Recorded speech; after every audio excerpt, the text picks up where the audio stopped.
जय हिंद दोस्तों। आज की वीडियो में देखेंगे कि हमारी कक्षा 10 की जो गणित है डॉक्टर मनोहर रेवाड़ी, उसका प्रश्नावली 3G है। ठीक है, और उस प्रश्नावली का आज हम हल करेंगे 7वां प्रश्न। कौन सा प्रश्न है? 7वां प्रश्न है। और इसके पहले के प्रश्न अगर आपने नहीं देखा है तो उसका लिंक आपको इस वीडियो के डिस्क्रिप्शन में मिल जाएगा, उसको जाकर के आप देख सकते हैं। ठीक है, फिर इसको आप देखिएगा। तो चलिए प्रश्न को हल करने से पहले एक बार उसको हम रीड कर लेते हैं। आपको इधर साइड में दिख जाएगा, आप यहाँ से पढ़ सकते हैं प्रश्न को, और अपनी किताब से भी आप प्रश्न को पढ़ सकते हैं। तो चलिए देखते हैं प्रश्न क्या है। किराए पर पुस्तकें देने वाले किसी पुस्तकालय का प्रथम 3 दिनों का एक नियत किराया है तथा उसके बाद प्रत्येक अतिरिक्त दिन का किराया अलग किराया है। सरिता ने 7 दिनों तक एक पुस्तक रखने के लिए 27 रुपया अदा किया, जबकि सुशी ने एक पुस्तक 5 दिनों तक रखने के 21 रुपये अदा किए। नियत किराया तथा प्रत्येक अतिरिक्त दिन का किराया ज्ञात कीजिए। ठीक है, तो हमें इसको हल करना है। तो पहले क्या मानेंगे, जो नियत किराया है 3 दिनों का नियत किराया कितना हो जाएगा? यक्स हो जाएगा। क्या मान लेंगे? माना 3 दिनों का 3 दिनों का नियत किराया क्या हो जाएगा? नियत किराया यक्स हो जाएगा। क्या मान लेंगे? 3 दिनों का जो नियत किराया है वो यक्स है। आप ध्यान से समझिएगा, अगर कोई पुस्तक को किराए पर लेता है तो 3 दिनों तक क्या है? एक किराया है। यानी सोचिएगा अगर 50 रुपए 3 दिनों के लिए है तो वो किराया 3 दिन तक सबके लिए बराबर है, 3 दिन तक पड़ेगा। उसके बाद अगर आप जितने दिन किताब अपने पास रखोगे उसी हिसाब से प्रतिदिन किराया बढ़ता जाएगा। तो अब हम क्या मानेंगे, जो अतिरिक्त दिन का किराया है, क्या है? अतिरिक्त किराया है। अतिरिक्त दिन का किराया, अतिरिक्त दिन का किराया जो है वो हो जाएगा वाई। क्या हो जाएगा? वाई हो जाएगा। जो अतिरिक्त दिनों का किराया है वो वाई हो जाएगा। अब क्या बोल रहा है कि एक लड़की है, क्या है उसका नाम, यहाँ पे देखिए प्रश्न में, सरिता ने 7 दिनों तक पुस्तक अपने पास रखा है। क्या किया है? सरिता ने अपने पास में 7 दिनों तक पुस्तक को रखा है और उसके लिए उन्होंने जो है कितना? 27 रुपया अदा किया है। कितना अदा किया है? 27 रुपया अदा किया है। ठीक है, 7 दिनों तक रखा है ना, तो 3 दिनों का नियत किराया अलग था। ठीक है, 3 दिनों का नियत किराया कितना था? 100 रुपया था।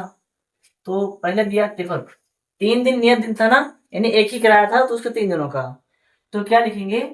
3 दिनों का किराया, 3 दिनों का किराया, 3 दिनों का किराया और प्लस में 7 दिन रखा है ना, तो 3 दिन और 4 दिन मिला के 7 दिन बनेगा। तो 4 दिन का जो किराया है वो अतिरिक्त किराया लगेगा। कैसा किराया है ये? अतिरिक्त किराया है। अतिरिक्त किराया। और बराबर में कितना रुपया अदा किया है? तो 27 रुपया दिया है। कितना दिया है? 27 रुपया। ठीक है, जो अतिरिक्त किराया मिला करके दोनों, यानी जो नियत किराया था वो और अतिरिक्त किराया था वो दोनों मिला करके कितना दिया है? 27 रुपये इन्होंने दिया है। तो अब देखिए 3 दिनों का किराया कितना है, तो 3 दिनों का नियत किराया हमने यक्स माना था तो यक्स ले लेंगे। प्लस में यहाँ पर देखिए 4 है ना, तो 4 लिखेंगे और अतिरिक्त किराया को क्या लिखते हैं? वाई, तो यहाँ पे वाई हो जाएगा। बराबर में कितना रुपया दिया है? टोटल जो रुपया अदा किया है, टोटल रुपया 27 रुपया। कितना है? 27 रुपया। ये बन जाएगा समीकरण 1। क्या बनेगा? ये बनेगा समीकरण 1 बन जाएगा। अब देखेंगे जो सरिता है, सरिता ने पुस्तक को कितने दिन रखा अपने पास? 5 दिनों तक रखा है। कितने दिनों तक रखा है? 5 दिनों तक पुस्तक को अपने पास में रखा है। तो 3 दिनों का उसका किराया रहेगा सेम। क्या रहेगा? 3 दिनों का नियत किराया, नियत किराया प्लस में क्या? 2 दिन अतिरिक्त रखा है ना, यानी 3 दिन के लिए किराया तो सेम था दोनों के लिए, लेकिन जो 2 दिन है अतिरिक्त वाले वो अलग हो जाएगा। 2 दिनों का अतिरिक्त किराया है, अतिरिक्त किराया। दोनों मिला के कितना दिया है? 21 रुपया। कितना दिया है? 21 रुपया दिया है। तो जो 3 दिनों का नियत किराया है वो कितना है? 100 रुपया है। प्लस में देखिए अतिरिक्त कितना है? 2 दिन का किराया है। तो अतिरिक्त किराया को हम y लिखते हैं, तो यहाँ पे y लिख देंगे। बराबर में कितना रुपया अदा किया है, यानी कितना रुपया दिया है? 21 रुपया दिया गया है। ये बन जाएगा समीकरण 2। क्या बनेगा? समीकरण 2 बन जाएगा। अब देखिए समीकरण 1 और समीकरण 2 से क्या लिखेंगे? समीकरण 1 व समीकरण 2 से, ठीक है। तो समीकरण 1 क्या लिखा है? x प्लस 4y और बराबर में 27। दूसरा समीकरण क्या है? x प्लस 2y बराबर में कितना है? 21। तो क्या करेंगे अब? लिखेंगे घटाने पर। क्या करने पर? घटाने पर।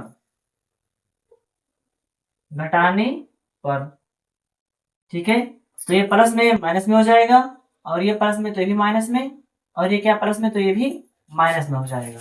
क्या हो जाएगा? माइनस में हो जाएगा। अब देखेंगे हम x एक बार प्लस में एक बार माइनस में, तो x और x कट जाएगा। 4y में से 2y जाएगा, तो यहाँ पे क्या आएगा? 2y आएगा। कितना आएगा? 2y बराबर में देखिए 27 में से 21 जाएगा तो कितना बचेगा? 27 में से 21 जाएगा तो बचेगा 6। तो 6 को यहाँ पर लिख देंगे। अब देखिए 2y यहाँ पर गुणा में है, तो इधर के भाग हो जाएगा, यहाँ बचेगा y बराबर 6। यहाँ पे गुणा में था तो इधर के भाग हो गया। 2 एक कम 2, 2 3 6, तो ये हो गया 3 रुपया। कितना हो गया? 3 रुपया। यानी y का मान कितना आया? 3 आया है। अब हम y का मान समीकरण 1 में रख देंगे। क्या रखेंगे? 1 में। तो क्या लिखेंगे? y का मान समीकरण 1 में रखने पर, 1 में रखने पर, तो समीकरण 1 देखिए क्या है? समीकरण 1 दिया गया है x प्लस 4 गुणे y दिया गया है। 4 और गुणे में y, तो y का मान रखेंगे 3, और बराबर में कितना है? 27 रुपया दिया है। अब आगे देखेंगे, यहां पर लिखेंगे x। क्या लिखा है? x प्लस 4 3 12, तो यहाँ 12 हो जाएगा। बराबर में कितना है? 27 दिया है, तो 27 लिख देंगे। अब देखिए कि जो 12 लिखा है ये प्लस में है ना, तो 12 इधर क्या हो जाएगा? माइनस में आ जाएगा। तो x बराबर, यहाँ पर 27 लिखा है तो 27 लिखेंगे। ये प्लस में तो इधर आके माइनस में 12, तो x बराबर 27 में से 12 जाएगा, कितना बचेगा? 27 में से 12 जाएगा तो बचेगा 15। कितना बचेगा? 15 बच जाएगा। तो जो नियत भाड़ा है 3 दिनों के लिए, 3 दिनों के लिए नियत भाड़ा कितना है? 15 रुपया है। उसके बाद अब जितना दिनों के बाद पुस्तक को वापस करोगे उसका 3 रुपया बढ़ता जाएगा। क्या होगा? 3 रुपया उसका बढ़ता चला जाएगा, यानी कि जो अतिरिक्त भाड़ा था 3 रुपया आया है। देखिए नियत भाड़ा कितना है? नियत भाड़ा या फिर नियत किराया है ना, नियत किराया कितना है? नियत किराया है 15 रुपया। और जो अतिरिक्त किराया है उसको देख लेंगे। अतिरिक्त किराया, अतिरिक्त किराया 3 रुपया। कितना है? 3 रुपया। तो इस प्रकार से इसका आंसर आ जाएगा। ठीक, इसको आप स्क्रीनशॉट कर लेंगे। फिर इसका जो आगे का प्रश्न है उसे भी हल करते हैं। अगर सवाल समझ में आया है तो वीडियो को लाइक करके चैनल को सब्सक्राइब कर दीजिएगा, और साथ में अपने दोस्तों के साथ इसको शेयर करिए। और आपको एक प्यारा सा कमेंट करके ये बताना है कि आपका नाम क्या है। ठीक है, अपना अपना नाम आपको कमेंट करना है कमेंट सेक्शन में, और इसको आप स्क्रीनशॉट कर लेंगे। फिर इसका जो आगे का प्रश्न है वो भी हल करते हैं। चलिए अगला प्रश्न है। अगला प्रश्न पढ़ेंगे क्या है। तो अगला हमारा जो है यहाँ पर 7वां हो गया था, तो ये 9वां प्रश्न है, तभी 8वां प्रश्न है। कौन सा प्रश्न है ये? 8वां प्रश्न है। ठीक है, 8वें प्रश्न को हम हल करेंगे। हल करने से पहले एक बार इसको पढ़ लेते हैं कि प्रश्न क्या दिया गया है। कुछ धन किसानों के बीच बराबर बराबर बांटा जाना है। यदि 2 किसान कम होते तो प्रत्येक को 50 रुपया अधिक मिलता। क्या होता? 50 रुपये प्रत्येक को अधिक मिलता। यदि किसानों की संख्या 2 अधिक होती, क्या होती? अगर किसानों की संख्या 2 अधिक होती तो प्रत्येक किसान को 30 रुपए कम मिलते। कुल धनराशि और किसानों की संख्या को ज्ञात कीजिए। कुल धनराशि और किसानों की संख्या में ज्ञात करनी है, तो हम इसमें पहले मान लेंगे। क्या मानेंगे? माना कुल किसानों की संख्या क्या है? y है, और कुल धनराशि कितना है? x रुपया है। कितना है? धनराशि कुल x रुपया है। तो यहाँ लिखेंगे माना कुल धनराशि कितना है? कुल धनराशि कुल धनराशि ले लेंगे हम कितना? x रुपया। कितना ले लेंगे? कुल धनराशि 100 रुपये ले लेंगे। और क्या करेंगे? यहाँ पर किसानों की संख्या क्या मानेंगे? y मान लेंगे। किसानों की संख्या, किसानों की संख्या। तो जब किसानों की संख्या को मानेंगे तो क्या आ जाएगा? y आ जाएगा। किसानों की संख्या क्या हो जाएगी? y हो जाएगी। अब इसको बांटा जाना है ना, पूरे धन को किसानों के बीच में बांटा जाना है, तो इसका एक भिन्न बन जाएगा। क्या बनेगा? एक भिन्न बनेगा। क्योंकि जब भी बांटा जाना होता है, किसी चीज को बराबर भागों में बांटना होता है, तो वहां पर हम भाग करते हैं ना। और भाग कैसे बनता है? भाग बनता है भिन्न से। तो यहाँ पर भिन्न एक बार मैं लिख दे रहा हूँ। भिन्न आप लोग देख लीजिएगा क्या बनेगा। पूरा धन कितना है? 100 रुपया है। और कितने किसानों के बीच में बांटा जाना है? तो y किसानों के बीच में बराबर बांटना है ना, तो y से यहाँ पर भाग कर देंगे। ये बन जाएगा हमारा भिन्न। क्या बनेगा? भिन्न बन जाएगा। अब देखिए प्रश्नानुसार क्या लिखेंगे यहाँ पर? प्रश्नानुसार। प्रश्नानुसार देखिए, प्रश्नानुसार क्या आ जाएगा? जो धन है वो कितना है? 100 रुपया है। कितना है? 100 रुपया है। और क्या बोला है? किसानों की संख्या अगर 2 कम हो जाए, किसानों की संख्या क्या हो जाए?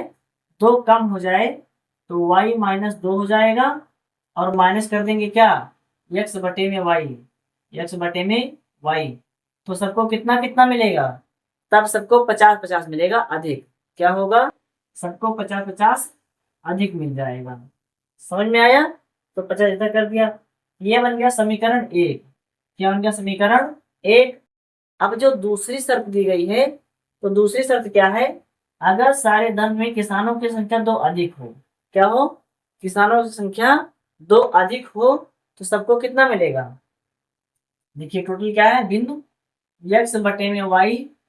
और क्या है? पूरा धन कितना है? 100 रुपया है। और अब क्या होगा? किसानों की संख्या बढ़ेगी या घटेगी? तो बोला है किसान की संख्या 2 अधिक हो। जब अधिक बोलेगा तो y प्लस 2 कर देंगे। तो अब कितना मिलेगा? अब सबको मिलेगा 30-30 रुपया। यह बन गया समीकरण 2। क्या बन गया है? समीकरण 2 बन गया है। अब देखिए क्या करेंगे हम समीकरण 1 और समीकरण 2 से। क्या लिखेंगे? समीकरण 1 व समीकरण 2 से इसको हल कर लेंगे। तो समीकरण 1 लिखेंगे पहले क्या है? x बटे में y माइनस 2। और माइनस में क्या लिखा है? x बटे में y बराबर में कितना है? 30, सॉरी 50 है ना, 50 लिख देंगे। अब आगे देखेंगे समीकरण क्या बना है? x बटा वाई। क्या बना है? x बटा वाई माइनस में x बटे में क्या? y प्लस में 2 बराबर में कितना दिया है?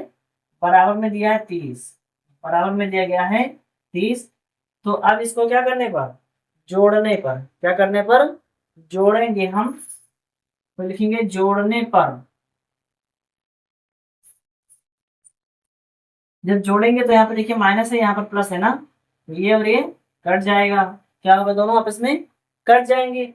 यहाँ क्या बचा है? x और बटे में क्या? y minus 2। माइनस लगा है यहाँ पे, क्या लिखा है? x बटे में y प्लस में 2 बराबर में देखेंगे क्या हो जाएगा? 50 और 30 जुड़ के बन जाएगा 80। कितना बन जाएगा? 80 बन जाएगा ये। तो जब ये 80 बन जाएगा, तो अब हमको क्या करना है? देखिए x और x ले लेंगे कॉमन। क्या ले लेंगे? x ले लेंगे कॉमन। अंदर क्या बचेगा? 1 बटे में y माइनस 2। ठीक है, फिर लगाएंगे माइनस। यहाँ पर x कॉमन आ गया ना, तो क्या बचा? 1 बटे में y प्लस 2 और बराबर में लिखेंगे 80। क्या लिखेंगे, 80 लिख देंगे। ठीक है, अब इसको हल करते हैं। यहाँ पर इधर यहाँ पर 80 लिखा है तो यक्स लिखा है पहले ना, क्या पहले यक्स है तो यक्स लिखेंगे और क्या करेंगे, ब्रैकेट लगाएंगे। देखिए इसका हर और इसका हर बराबर नहीं है, तो जब हर बराबर नहीं होता है ये कुछ बच्चे कंफ्यूज हो जाएंगे, क्योंकि यहाँ पर y-2 लिखा है और y+2 लिखा है, तो दोनों में बहुत ज्यादा डिफरेंस है। ठीक है, सिर्फ आपको प्लस माइनस का डिफरेंस दिख रहा होगा, लेकिन अगर इसका मतलब आप समझोगे तो दोनों में बहुत ज्यादा डिफरेंस, यानी कि 2 से 4 गुना का डिफरेंस आ जाएगा। तो जब हर बराबर नहीं है तो कैंची गुणा कर देंगे, इसका इससे गुणा करेंगे, इसका इससे गुणा कर देंगे। तो y+2 का गुणा होगा 1 से, तो y+2 का गुणा होगा 1 से, तो क्या आएगा, y+2 आ जाएगा, y+2 आ गया। और क्या लगा, माइनस लगा है ना, तो माइनस लगाएंगे और y-2 का गुणा करेंगे तो y का नाम y हो जाएगा। और यहाँ माइनस है ना, यहाँ माइनस है, यहाँ माइनस है, तो माइनस माइनस ये प्लस हो जाएगा, प्लस में 2 बटा। देखिए बटे में क्या बनेगा, a-b और a+b क्या बन जाएगा, a-b और a+b। यहाँ पर देखिए फॉर्मूला क्या आता है, a square minus b square बराबर a-b और a+b। ठीक है, तो यहाँ पर देखिए a-b हो गया और a+b हो गया, तो ये स्क्वायर माइनस बी स्क्वायर बन जाएगा ना, क्या बनेगा, ये स्क्वायर माइनस बी स्क्वायर। तो a का मान कितना है, वाई स्क्वायर, क्या है वाई स्क्वायर, और माइनस बी स्क्वायर, तो b का मान कितना है, 2 का स्क्वायर। बराबर में लिखेंगे इसको हम कितना, 80, कितना लिखेंगे, 80 लिख देंगे। अब इसको जब हम हल करेंगे देखिए क्या हो जाएगा, y एक बार प्लस में है एक बार माइनस में है, तो y और y कट जाएगा, 2 और 2 4 आया, तो 4 का गुणा होगा किसके साथ में, x के साथ में ना, तो कितना बन जाएगा, ये 4x बन जाएगा। कितना बनेगा, 4x बटे में क्या आ जाएगा, ऊपर लिखते हैं 4x बटे में, देखिए वाई स्क्वायर और माइनस में 2 दूनी 4, बराबर में कितना लिखा है, 80 लिखा है, यहाँ पर 80 लिखा था ना, तो 80 लिख देंगे। अब देखिए क्या होगा, इसके हर में कुछ नहीं मानेंगे तो एक मान के क्या करेंगे, गुणा कर देंगे, क्योंकि 4 का x से गुणा होगा तो हो जाएगा 4x बराबर में 80 कैसे गुणा होगा, तो 80 का गुणा होगा स्क्वायर के साथ में, वाई स्क्वायर के साथ में, तो कितना हो जाएगा, 80y स्क्वायर। ठीक है, या फिर इसको आप ऐसे भी लिख सकते हो, क्या हो जाएगा देखिए, इसका गुणा इसके साथ होगा, तो 80 गुणे में क्या, वाई स्क्वायर माइनस 4। ठीक है, अब x यहाँ पर क्या है, गुणा में है, x क्या है, गुणा में है, तो इधर की क्या हो जाएगा, भाग हो जाएगा, तो यहाँ बचेगा सिर्फ x बराबर 80, और यहाँ क्या लिखा, वाई स्क्वायर माइनस 4, और बटे में क्या, ये 4 गुणा में है ना, तो इधर आके भाग हो जाएगा, 4 एकम 4 और 4 दूनी 8, यानी x बराबर ये 20 है ना, तो 20 वाई स्क्वायर माइनस 4 हो जाएगा, यानी x बराबर 20 का वाई स्क्वायर से, तो क्या हो जाएगा, 20y स्क्वायर, क्या बन जाएगा, 20y स्क्वायर माइनस क्या, 20 चौक 80 हो जाएगा ना, 20 का 4 से गुणा होगा, तो 20 चौक 80 हो जाएगा। ठीक है, ये बन गया। अब इसको मानेंगे नया समीकरण, क्या मानेंगे इसको, समीकरण 3, क्या मानेंगे, समीकरण 3। अब हम हल करते हैं समीकरण 1 से, क्या करेंगे, समीकरण 1 से इसको हल कर लेंगे। समीकरण 1 यहाँ पर दिया है, देखिए समीकरण 1 से, समीकरण 1 से, तो समीकरण 1 दिया है क्या, देखेंगे x बटे में y, ये देखिए y-2, और फिर माइनस में क्या दिया है, x बटा वाई, x बटा वाई बराबर में कितना दिया है, 50, तो यहाँ पर हम 50 लिख देंगे। अब क्या करेंगे देखिए, x यहाँ भी है x यहाँ भी है, तो दोनों x को हम एक बार कॉमन ले लेंगे। क्या करेंगे, दोनों x को एक बार हम कॉमन ले लेंगे, तो क्या बचेगा, यहाँ पर बचेगा 1 बटे में y-2, और माइनस यहाँ भी क्या बचेगा, 1 बचेगा, 1 बटे में y बराबर में कितना लिखा है, 50, बराबर में कितना लिखा है, 50 लिखा है। अब आगे देखेंगे क्या हो जाएगा, x बटे में क्या, y एक नाम y, और माइनस लगा है तो माइनस लगाइए, y एक नाम y, और 2 एक नाम 2, तो +2 हो जाएगा। क्यों, क्योंकि यहाँ भी माइनस है, यहाँ भी माइनस है, तो माइनस और माइनस क्या होता है, प्लस हो जाता है। क्या हो जाता है, प्लस हो जाएगा। अब लिखेंगे बटे में, देखिए y का गुणा होगा y के साथ में, तो वाई स्क्वायर, y का गुणा होगा 2 के साथ में, तो -2y, बराबर में देखेंगे कितना है, 50। बराबर में क्या लिखा है, 50 लिखा है। अब आगे देखिए, एक बार ये प्लस में है y, एक बार माइनस में है, तो y और y कट जाएगा। 2 का गुणा होगा x के साथ में, तो कितना आएगा, 2 का गुणा होगा x के साथ में, तो 2x, क्या आएगा, 2x बटे में कितना हो जाएगा, y स्क्वायर -4 2y, और बराबर में कितना लिखेंगे, 50। बराबर में लिखेंगे 50। ठीक है, तो इतना लिखने के बाद हमको क्या करना है, देखिए जब इतना लिख लेंगे तो अब हम क्या करते हैं, यहाँ से y कॉमन मिल रहा है ना, y कॉमन मिल रहा है, तो अभी y को कॉमन नहीं लेंगे। ठीक है, इसको भी ऐसे ही रहने देंगे। अब हम करेंगे क्या, यहाँ पर देखिए कैंची गुणा कर लेंगे, इसका गुणा इसके साथ और इसका गुणा इसके साथ कर लेंगे। तो व्हाइट बोर्ड फिल हो गया है, इसको अब एक बार स्क्रीनशॉट कर लो, फिर जो इसके आगे का सवाल है उसको अभी हल करते हैं। ठीक है, चलिए आगे का प्रश्न करते हैं। तो यहाँ पर क्या करना था, 2 का गुणा करना था 2x के साथ, 2x का गुणा करना था 1 के साथ में, तो 2x से करना क्या हो जाएगा, 2x हो जाएगा। कितना हो जाएगा, 2x बराबर में, यहाँ देखेंगे इस संख्या को गुणा होगा इसके साथ में, है ना, तो 50 गुणे में क्या, गुणे में आ जाएगा वाई स्क्वायर -2y। ठीक है, अब ये 2 यहाँ पर गुणा में लिखा है, तो इधर क्या हो जाएगा, इधर भाग हो जाएगा। जो चीज गुणा में होगी क्या हो जाएगी, भाग हो जाएगी। तो यहाँ पे बचेगा यक्स, यक्स बराबर 50 वाई स्क्वायर -2x, और बटे में क्या, ये गुणा में था ना, तो इधर बटे में आ जाएगा, 2 एक कम 2, और 25 दूना 50, घटे आएगा 25 आ जाएगा। कितना आ जाएगा, 25 आ जाएगा। तो यहाँ पे देखिए x बराबर क्या आएगा, x बराबर आएगा 25 का वाई स्क्वायर से होगा, तो 25y स्क्वायर, क्या हो जाएगा, 25y स्क्वायर, और 25 पे गुणा होगा 2 के साथ में, तो 25 दूना, यहाँ पे y था ना, वही लिखेंगे, तो 25 दूना 50y, 50y हो जाएगा। तो इस प्रकार से क्या बनेगा, इसका समीकरण बन जाएगा। अब हम क्या करेंगे, देखिए यहाँ पर भी x का मान इतना आ गया है, और यहाँ भी x का मान इतना आ गया है, तो कौन सा वाला मान सही है, बताना हमको ये है कि यहाँ भी x का मान है और यहाँ भी x का मान है, तो कौन सा x का मान सही है।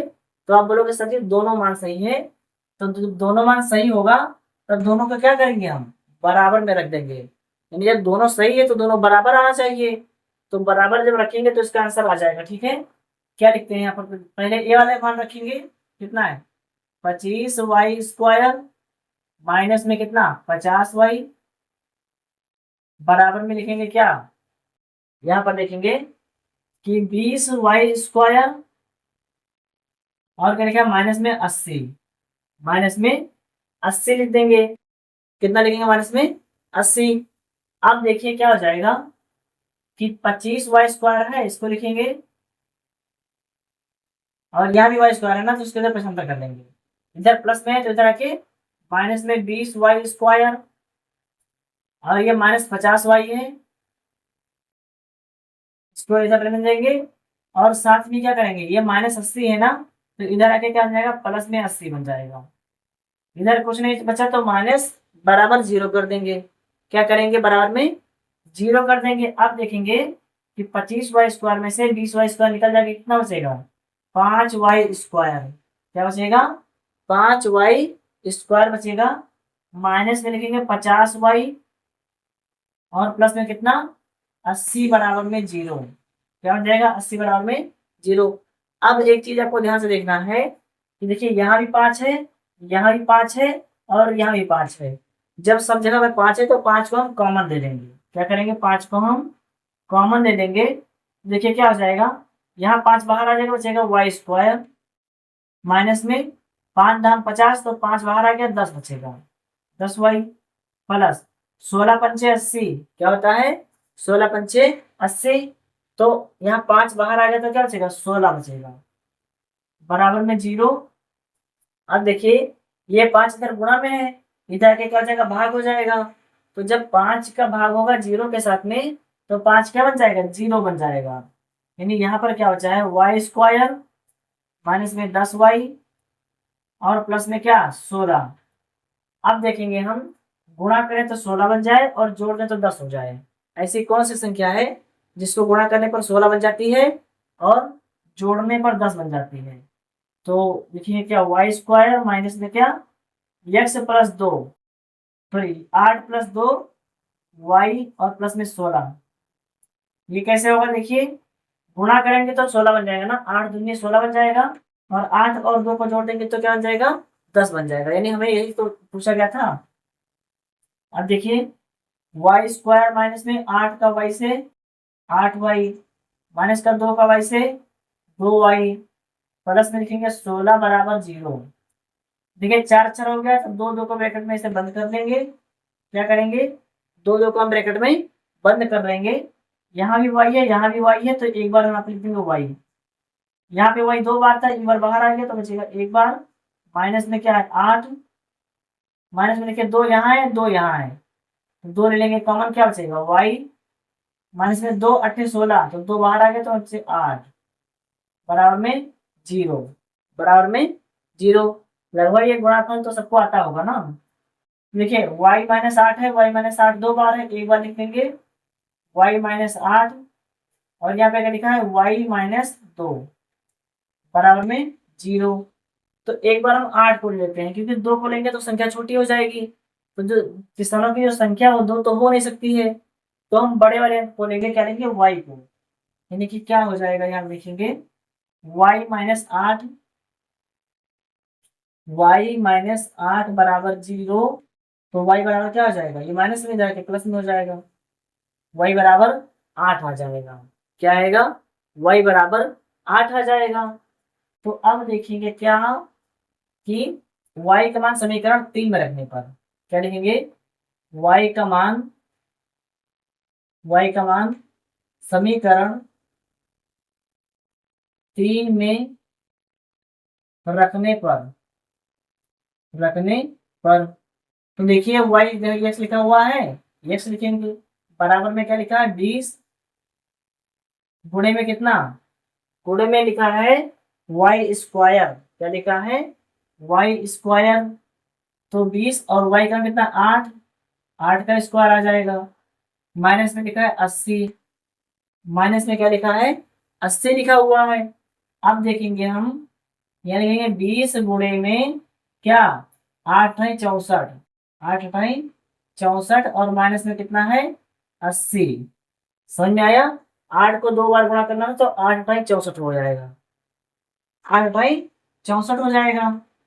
अब 64 का गुणा होगा 20 के साथ में, क्या होगा 64 का गुणा होगा 20 के साथ में।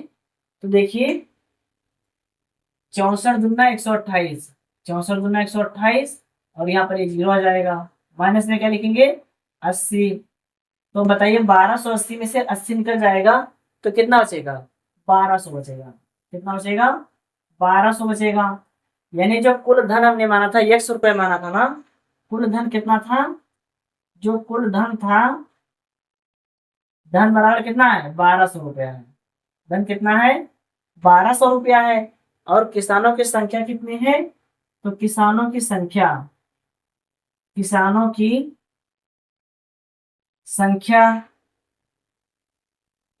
तो संख्या कितनी है, संख्या देखिए y माना था ना, तो y बराबर 8 आ जाएगा।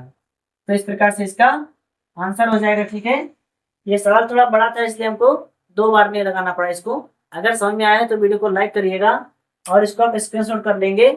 और आप लोग वीडियो के जरिए से पढ़ने के बाद में, सवाल को समझने के बाद में एक बार अपने आप से लगाने का प्रयास जरूर करिएगा, क्योंकि जब तक आप प्रैक्टिस नहीं करेंगे, इसका रोज अभ्यास नहीं करेंगे, तब तक सवाल आपको समझ में आएगा, लेकिन क्या होगा आप 2 दिन के बाद भूल जाओगे।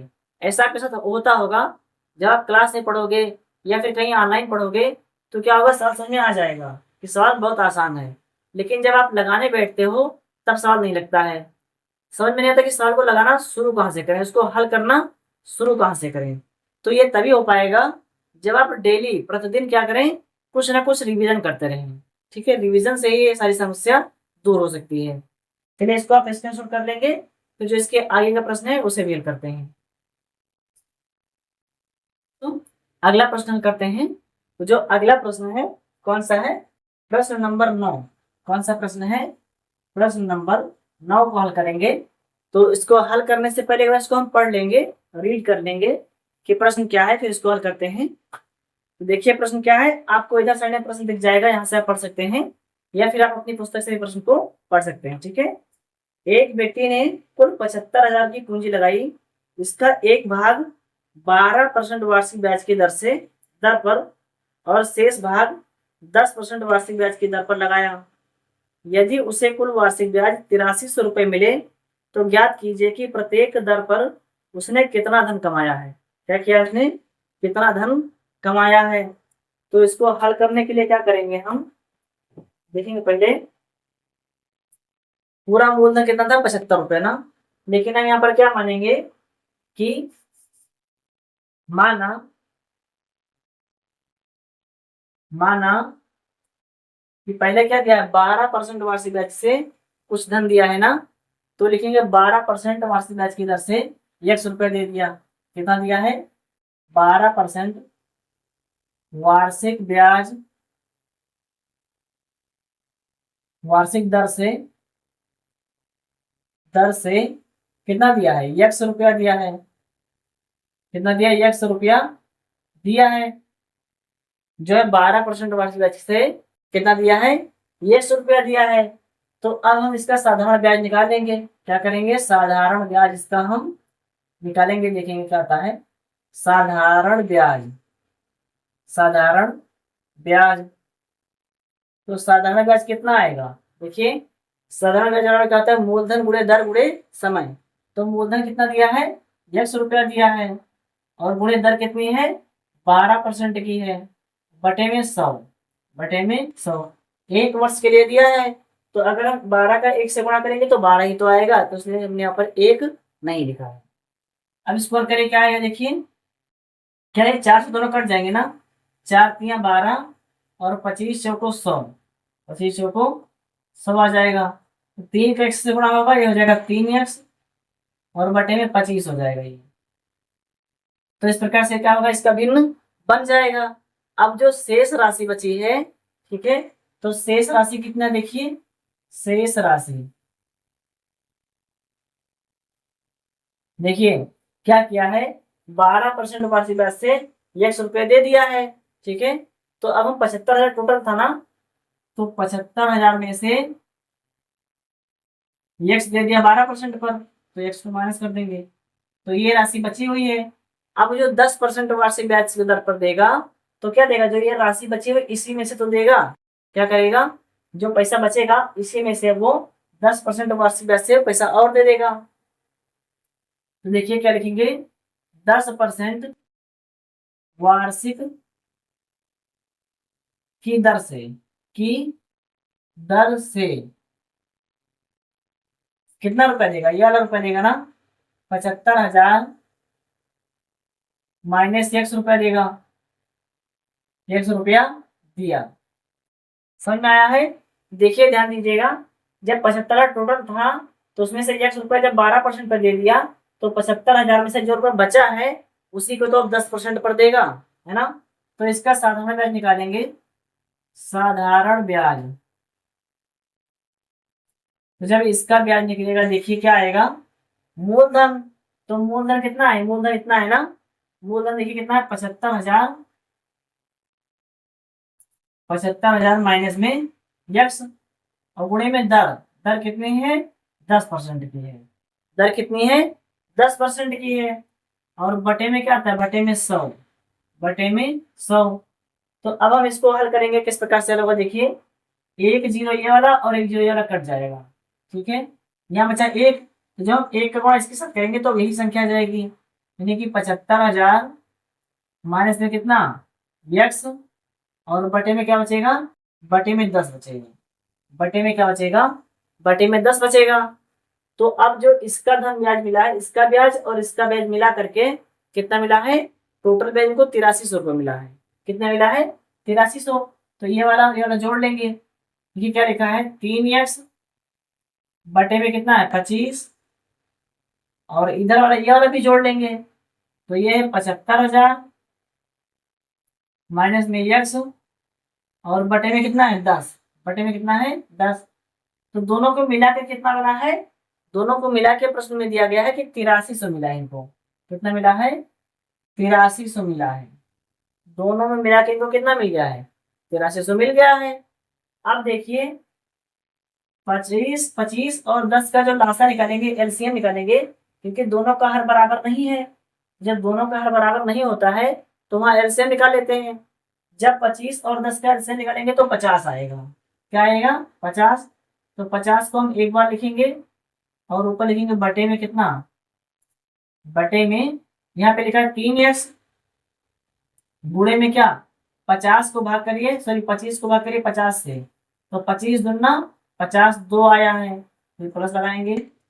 अब देखेंगे क्या कि 5 10 से भाग करेंगे 50 से, तो 10 पचे 50, 10 पचे 50, तो ऊपर में हम 5 से गुणा करेंगे। किससे गुणा करेंगे 5 से।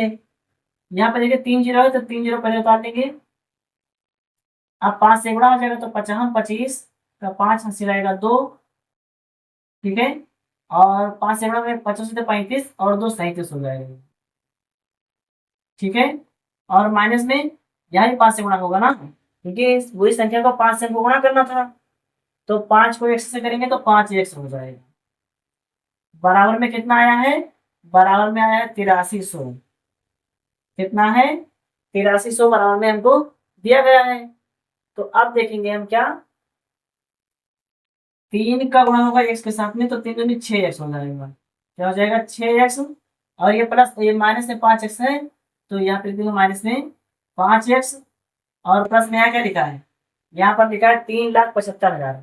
कितना लिखा हुआ है 3,75,000, तो उसको लिख लेंगे 3,75,000 को। और बटे में आएगा, बटे में 50, बराबर में क्या लिखा है 8300। कितना है 8300। अब यहाँ पर हम क्या करेंगे, एक मान के थे कैंची गुणा कर देंगे, यानी इसका गुणा इसके साथ और इसका गुणा इसके साथ हो जाएगा। तो यहाँ पर देखिए कि 6x में से 5x जाएगा तो बचेगा 1x। क्या बचेगा 1x। 6x में से 5x निकल जाएगा तो बचेगा कितना 1x बचेगा। तो x से एक नम x आ जाएगा, और प्लस में क्या 3,75,000 एक नम 3,75,000, बराबर में इससे गुणा इसके साथ हो जाएगा। 83 का गुणा होगा 5 के साथ में। देखिए 2 जीरो ये लिखा है, इसको लिख दीजिए पहले, और 1 जीरो यहाँ पर लिखा है तो इसको लगा देंगे। अब 83 का गुणा होगा 5 के साथ में, तो 5 तिया 15 का 5, हासिल आया 1, और 5 अठे 40 और 1 41 हो जाएगा, ठीक है। तो इस प्रकार से इसका आंसर आ जाएगा। अब देखेंगे हम क्या कि 3,75,000 प्लस में है, इधर आके क्या हो जाएगा माइनस में हो जाएगा।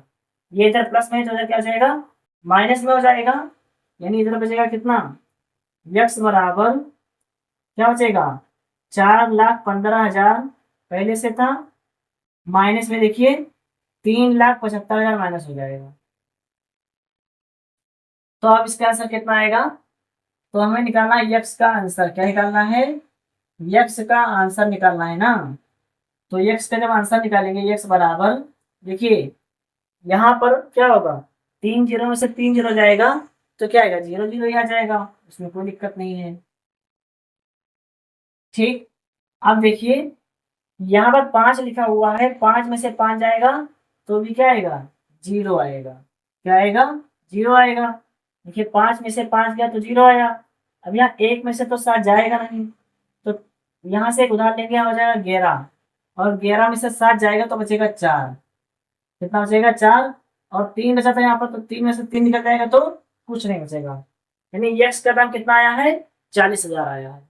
कितना आया है 40,000, यानी कि 40,000 को इन्होंने क्या दिया था 12% की दर से दिया था।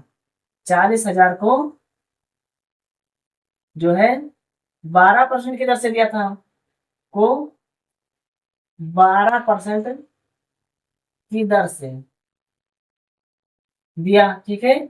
और जो शेष राशि बची है उसको 10% पर दिया था, यानी शेष राशि कितना बची है 75,000 टोटल था।